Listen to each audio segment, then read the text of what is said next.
On essaie d'apporter de notre côté une réactivité, une qualité de service, autant aux assurés qu'aux partenaires.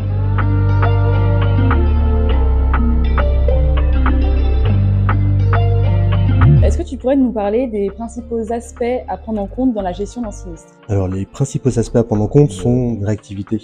Une proactivité dans la prise en compte du sinistre, à savoir déjà d'une part la réception de la déclaration, une ouverture rapide, anticiper éventuellement les demandes et les documents qu'il faut fournir pour pouvoir gérer le dossier, prendre en compte aussi derrière un petit peu les informations qui sont données et les informations essentielles à donner à l'assuré. Cela permet du coup une relation de confiance et établir une relation de proximité quand même avec l'assuré, ce qui peut amener derrière une fidélisation rapide des assurés.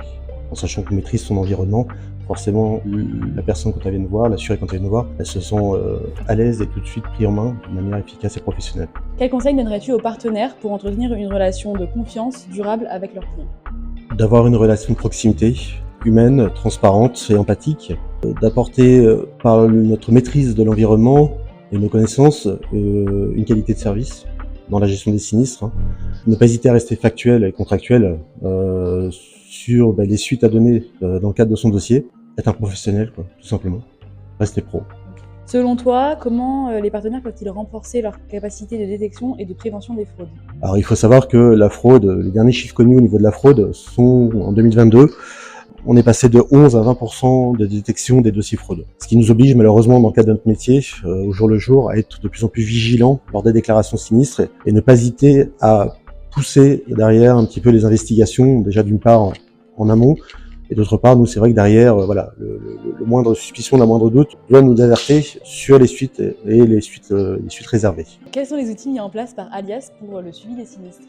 Alors, nous avons du coup un intranet dédié aux partenaires, sur lequel du coup ils ont vraiment un accès directement sur le sinistre, en totale transparence. Tous les éléments comprenant les DITIC, les mails, tout ce qui est facturation, expertise, etc. sont mis à disposition des partenaires.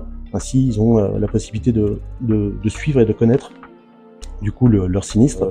Aussi, on a une plateforme téléphonique dédiée directement aux partenaires. Ils ont un contact avec un gestionnaire privilégié qui permet des échanges et d'avoir des informations sur le suivi des dossiers. Et enfin, on essaye d'avoir vraiment une relation de partenariat de proximité dans la gestion. On travaille d'un commun accord, main dans la main, pour du coup permettre une satisfaction clientèle, une fois de plus.